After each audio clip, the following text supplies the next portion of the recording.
Hi guys, ரொம்ப நாளாக video போடாமல் இருந்தேன். பிகாஸ் நம்ம புறா எல்லாத்தையும் வெளியில் விட்டுட்டோம். இப்போ அது சம்மந்தமாக ஒரு சம்பவம் நடந்துச்சு. ஸோ அதுக்காக இந்த வீடியோ ரெடி பண்ணோம் அப்படின்னு மெயினாக க்ரியேட் பண்ணுறேன். என்ன விஷயம்னா, நான் போன தடவை இந்த வீடியோவில் releasing the remaining pigeons to go free அப்படிங்கிற வீடியோவில் கொஞ்சம் புறாலாம் காமிச்சிருந்தேன்ல. இந்த பிளாக்கு, இதே மாதிரி இன்னொன்று பிளாக் இருக்கும்ல, இது, அப்புறம் இந்த கூண்டிலே நிற்கிற 2 வெள்ளைப்புறா. ரெக்கார்ட் பண்ணும்போது கரெக்டாக லோட் ஆகாது, அது ஒரு சரம். இந்த இருக்குது பார்த்தீங்களா, 2 வெள்ளைப்புறா, இது 2, அப்புறம் இது, அப்புறம் கீழே நிற்கிதில்ல இந்த புறா. இது 4யுமே நான் திரும்பியும் பிடிச்சேன். எப்போனா இன்றைக்கும் நேற்றும் என் தம்பி ஜன்னலில் இறங்கி பிடிச்சி கொடுத்தான். ஸோ இது 4யும் மறுபடியும் வெளியிலேருந்து பறந்து நின்றுச்சு, எங்கேயுமே போகல, வீட்டிலே தான் நின்றுச்சு. இந்த ஒரு புறா மட்டும்தான் வீட்டுக்கு வரல. இது வேறு ஒரு வீட்டில் போய் தங்கிடுச்சு, பகலில் மட்டும்தான் வரும். ஸோ மிச்சம் இந்த 4 புறாவையும் ஜன்னல்லேருந்து பிடிச்சி இன்றைக்கி ஒருத்தவங்கள்ட்ட விற்றோம். எப்படின்னா, அவங்க வெளியூர்லேருந்து வந்திருந்தாங்க, முத்துப்பேட்டையிலேருந்து வந்திருக்காங்கன்னு நினைக்கிறேன். அவங்க இந்த மாதிரி புறா வச்சு பிஸ்னஸ் பண்ணுறாங்கன்னு நினைக்கிறேன், எனக்கு கரெக்டாக தெரில. அவங்க கொஞ்சம் நிறைய பேர் சேர்ந்து நிறைய புறா வளர்க்குறாங்க போல். ஸோ நம்ம ஊர் பக்கமும் வந்திருந்தாங்க, யாரும் வளர்த்துருக்காங்களா, அவங்கள்ட்ட வாங்கலாமான்னு. இதே மாதிரி என்கிட்ட புறா இருந்ததுனால என் தம்பி அதை பிடிச்சி விற்றுடலான்னு அப்படின்னு சொன்னான். ஸோ 2 ஸ்பைக் புறா சூப்பராக இருந்துச்சு, அது 2மே எனக்கு பிடிச்சிருந்துச்சி. பட் வளர்க்க முடியாதுங்கிற சூழ்நிலை, ஏன் நான் அதையும் சொல்கிறேன். அடுத்து மிச்சம் 2 ஒயிட்டில் 2மே மேல், அது ஒயிட்டு. ஒரே ஒரு புறாவில் வால் இல்லை, அதுக்கு ஏதோ கடிச்சிருக்கும் போல் வாழை, இது அடித்து பறந்துருக்குன்னு நினைக்கிறேன். ஸோ 4 புறா, 5 புறா தான் பேசினோம், 5 புறா 1000 ரூபாய்க்கு வாங்கிக்கங்கன்னு. பட்டு 4 புறா தான் இருக்குது. அதனால அவங்கள்ட்ட அப்படி இப்படின்னு பேசி 600 ரூபாய்க்கு, 600 ருபீஸ்க்கு கொடுத்துட்டேன். அது ஒரு பெரிய காசு மாதிரி தான் தெரிஞ்சு. பரவாயில்ல, நம்ம வெளியில் சுற்றிக்கிட்டு இருந்த புறாவை விற்று 600 ரூபா கிடச்சிருச்சு அப்படிங்கிற மாதிரி. அது என் புறா தான், என்கிட்டயே முட்டையிலேருந்து குஞ்சு பொறிச்சு வந்த புறா தான். பட்டு கிட்டத்தட்ட 1 மாதமாக அது வெளியிலே நின்று வெளியிலே பழகிட்டதுனால எனக்கு அது என் புறா மாதிரியே ஃபீலே இல்லை.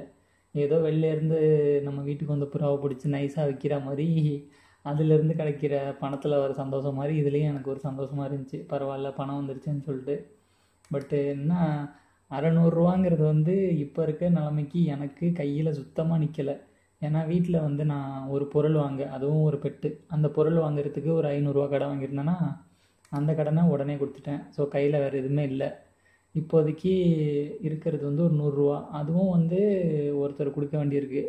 ஏன்னா நான் கடைசியாக வாங்கினது 600 ருபீஸ்க்கு வாங்கினேன். அவர் அதை 200 ரூபாய்க்கோ 300 ரூபாய்க்கோ வாங்கியிருப்பாருன்னு நினைக்கிறேன். அதை எனக்கு 600 ரூபா அப்படின்னு சொல்லி விற்றுட்டாரு. எனக்கும் ஆசையாக இருந்துச்சுன்னு சொல்லிட்டு வாங்கிட்டேன். ஸோ 500 ரூபா கொடுத்துருக்கேன், இன்னும் 100 ரூபா கொடுக்கல. இப்போ என்கிட்ட இருக்க மிச்சம் 100 ரூபாயை அவர்கிட்ட கொடுத்துருவேன். ஸோ கையில் எதுவும் இருக்காது. இப்போதைக்கு நம்மள்ட்ட ஒரு புறா கூட இல்லை, ஃபுல்லாக எம்டி தான். இப்போ ஏன் நான் எல்லாத்தையுமே காலி பண்ணிட்டேன், ஒரு புறா கூட வச்சில்லை அப்படின்னா, நான் நாளைக்கு ராத்திரி, அதாவது இந்த வீடியோ நான் ரெக்கார்ட் பண்ணிகிட்டு இருக்கும்போது சொல்கிறேன். நான் ரெக்கார்ட் பண்ணிகிட்டு இருக்கும்போது 30ஆம் தேதி, நாளைக்கு ராத்திரி நான் துபாய் கிளம்புறதுக்கு பஸ் ஏற போகிறேன். ஸோ இனிமேல் வீட்டில் எந்த பெட்டு இருந்தாலுமே அது என் அம்மாவுக்கு தான் பெரிய சிரமம். ஆல்ரெடி அவங்க முடியாமல் இருக்கிறதுனால ரொம்ப ஆக்டிவாலாம் இல்லை. ஸோ அதனால் ரொம்ப ஸ்ட்ரெயின் கொடுக்கக்கூடாதுன்னு சொல்லிட்டு எல்லா பெட்டையுமே விற்றுட்ருக்கேன். அதனால மொத்தமாக 4 புறாவையும் விற்றுட்டேன். இப்போ நான் நாளைக்கு நைட்டு கிளம்பிட்டேன்னா அப்புறம் வீட்டில் ஒரு கிளி இருக்கும். கிளி நான் வச்சுருக்க கிளி, க்ரீன் பேரட்டு, அந்த ஒன்று இருக்கும். அது நல்லா பேசுது. இப்போது ஒரு 2 நாளாக தான் பேசுது. நான் போகிற அன்றைக்கி நாள் நல்லா பேசுது, ஏன்னு தெரியல. அப்புறம் 2 லவ் பேர்ட்ஸ் இருக்குது. அது 2மே ஃபீமேலு. ஆக்சுவலி அது என்னோடது இல்லை, என்னோடய சொந்தக்காரவங்கள்ட்ட அவங்க விற்று கேட்டாங்க. நான் ஒரு கூண்டையும் அதில் இருந்த ஒரு ஜோடியும் விற்றுட்டேன். ஒரு ஜோடி அந்த பையன் வேணான்னு சொல்லிட்டதுனால அதை இந்த க்ரீன் கூண்டு இருக்குல்ல, முன்னாடி நம்ம லவ் பேர்ட்ஸ் வச்சுருந்தோம்ல, இந்த க்ரீன் கூண்டுலேயே விட்டு வச்சுருக்கேன். அதையும் என் தம்பிகிட்ட சொல்லி யார்ட்டையாவது 300 ரூபாய்க்கு கொடுத்துருன்னு சொல்லிடுவேன். ஒரு ஜோடியே இப்போது 400 ரூபா என் ஏரியாலலாம். உங்களில் எப்படின்னு தெரில. ஒரு சில பேர் சொல்கிறாங்க தஞ்சாவூர்லலாம் 200 ரூபாய்க்கு லவ் பேர்ட்ஸ் ஜோடி கிடைக்குதுன்னு. இங்கெல்லாம் 400 ரூபா சொல்கிறாங்க, மனசாட்சி இல்லாமல். ஸோ நான் அதை 300 ரூபாய்க்கு யார்ட்டையாவது கொடுத்துருவேன். ஸோ அதையும் காலி பண்ணிடலாம். இப்போ கிளி மட்டும்தான் நிற்கும். அதுக்கும் ஒரு 2 வேளை சாப்பாடு போட்டால் அதுக்கு எந்த பிரச்சனையும் இல்லை. அது பாட்டுக்கு கத்திக்கிட்டு அங்கே இங்கேயும் நடந்துக்கிட்டு அது பாட்டுக்கு இருக்கும். நான் அங்கே போனதுக்கப்புறம் இப்போ நான் ரீசெண்டாக கொஞ்சம் வீடியோஸ்லாம் அப்லோட் பண்ணியிருந்தேன்ல, போல்லாம் வச்சு அதுக்கு யார் அதிகமாக ஓட் போடுறாங்களோ அதில் ஒரு வீடியோ ரெடி பண்ணி அந்த மாதிரி தான் போடுவேனே தவிர என்னோட சொந்த புறாவோட வீடியோஸ்லாம் இனிமேல் வராது. இதுக்கப்புறம் நான் எப்போ திருப்பி ஊரோடு வரணும், அதுக்கு எத்தனை வருஷம் ஆகுதோ அது கடவுளுக்கு தான் தெரியும். அப்போ தான் நான் திரும்பி சொந்தமாக புறா வளர்ப்பேன். அதுக்கு இடையில வந்து நான் எங்கேயாவது ஒரு பார்க்கோ இல்லை ஜூவோ போனேன்னா அங்கே புறா இல்லைன்னா மற்ற பறவைங்க அதுங்களை வீடியோ எடுத்து அதுங்களை பற்றி நான் வாய்ஸ் போட்டு வேணால் அப்லோட் பண்ணலாம். நம்மளுக்கு வந்து தெரியாத இனம்லாம் இருக்குல்ல, புறாவில் பறவைங்களில் அதுங்களை பற்றி வீடியோஸ் போடுறேன். ஏன்னா உங்களோட இன்ட்ரெஸ்ட் எல்லாமே அப்படி தான் இருக்கும். ஏன்னா நீங்கள் புறாவை பார்த்து தான் நிறைய பேர் சப்ஸ்கிரைப் பண்ணியிருக்கீங்க. எனக்கு அந்த யூடியூபர்ஸ் பற்றி போடணும் அப்படி இப்படின்லாம் நிறையா இருக்குது. பட் அதெல்லாம் இந்த சேனலில் போட்டோம்னா உங்களுக்கு பயங்கரமாக கோவம் வரும். அதனால நான் போட மாட்டேன். ஸோ நார்மலாக இதை மட்டும் அப்லோட் பண்ணுறேன். இனிமேல் புறாவை பற்றியும் புது விதமான பறவைங்க அதுங்களை பற்றியும் நான் அப்லோட் பண்ணுறேன். 1ஆம் தேதி நைட்டெல்லாம் நான் துபாயில் இருப்பேன். துபாயில் வந்து எனக்கு ஸ்பான்சர் பண்ணவங்க அங்கே தான் இருக்காங்க.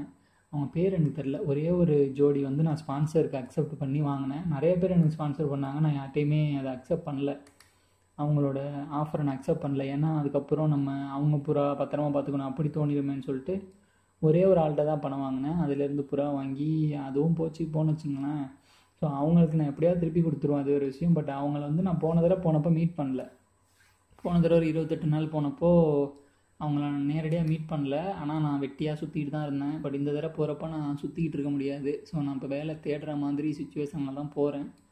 அதனால் எப்படி என்னன்னு சொல்லிட்டு நான் அதையும் உங்களுக்கு ஒரு 2 நிமிஷம் 3 நிமிஷம் வீடியோ மாதிரி ஏதாவது ஃப்யூச்சர் அப்டேட் இருந்துச்சுன்னா போடுறேன். சப்போஸ் ஒரு வேலை கிடச்சிருச்சு இல்லை வேறு எதுவும் ஒரு இம்பார்ட்டண்ட்டான நியூஸ்னால் அதை வேறு ஏதாவது ஒரு வீடியோவோட கடைசியிலையோ ஸ்டார்டிங்லேயோ போஸ்ட் பண்ணுறேன். ஸோ இவ்வளோ நாள் கிட்டத்தட்ட 1.5 வருஷம் ஆச்சுன்னு நினைக்கிறேன் நம்ம சேனல் ஆன் பண்ணி. ஸோ அதில் எனக்கு கிடைச்ச இந்த 12,000 சொச்சம் சப்ஸ்கிரைபர் எல்லாத்துக்குமே ரொம்ப நன்றி. நிறைய பேர் சப்போர்ட்டிவாக தான் இருந்தீங்க. அதில் 1 2 தான் விரலுட்டு என்ற அளவுக்கு ஹேட் கமெண்ட்ஸ்லாம் வரும். பட் அதெல்லாம் ஒரு மேட்டராகவே நான் எடுத்துக்கல. யூடியூப்னு இறங்கிட்டோம், பப்ளிக்காக போட்டோம். யார் என்ன நினைக்கிறாங்கன்னா நம்ம யோசிச்சுட்டு இருக்கக்கூடாது. பிடிச்சிருக்கா, கரெக்டாக பண்ணுறோமா, அதை மட்டும் கண்டினியூ பண்ணிகிட்டு இருக்க வேண்டியதான். ஸோ இது மாதிரி நிறையா பேர் குட்டி பசங்க என் சேனலை பார்த்துட்டு சின்ன சின்ன சேனல்லாம் ஓப்பன் பண்ணியிருக்கீங்க. அந்த மாதிரி நான் சொன்னேன்னா நிறையா சொல்லிகிட்டே போகலாம். நிறைய கிடச்சிருக்கு இந்த சின்ன போண்டு சேனல்னால். எல்லாருக்குமே ரொம்ப நன்றி. நிறைய ஃப்ரெண்ட்ஸ் எல்லாம் கிடச்சிங்க. நான் ரொம்ப ரேராக தான் வந்து எனக்கு நம்பர் கொடுக்கணுன்னே தோணாது யாருக்கும். யாராச்சும் 1-2 பேர் கொடுப்பேன். அப்புறம் அவங்க ரொம்ப க்ளோஸ் ஃப்ரெண்டாகிங்க. அந்த மாதிரி ஒரு 4-5 ஃப்ரெண்டு கூட இருந்தீங்க. பட் இப்போ நான் யார்ட்டையும் டச்சில் இல்லை. ஏன்னா ஃபாரின் போகிற ஒர்க்கில் வந்து நான் பிஸியாக இருந்தேன். Thank you for everything. நான் முடிஞ்ச அளவுக்கு அங்கே போயிட்டும் வீடியோஸ் போட ட்ரை பண்ணுறேன். பட்டு அங்கே கொஞ்சம் நான் பிஸியாக இருப்பேன். என்னை சுற்றி ஆளுங்க இருப்பாங்க. அதனால் நான் இங்கே சோம்பேறித்தனம் பட்டுக்கிட்டே வீடியோ பண்ண மாட்டேன். அங்கே போனோன்னா என்னை சுற்றி ஆளுங்க இருந்துகிட்டே இருப்பாங்கங்கிறதுனால எனக்கு எப்போ சான்ஸ் கிடைக்குதோ நான் கண்டிப்பாக அப்போது வீடியோ போட ட்ரை பண்ணுறேன். சேனல் மானிட்டைசேஷனில் தான் இருக்குது. பட் சோஃபார் ஒரு $30 என்னமோ வந்திருக்குன்னு நினைக்கிறேன். என்னோடய ஃபஸ்ட்டு பே அவுட் எனக்கு வர்றப்பையும் நான் கண்டிப்பாக ஒரு வீடியோ போடுறேன். Thank you so much for being my fan. Have a great day, guys.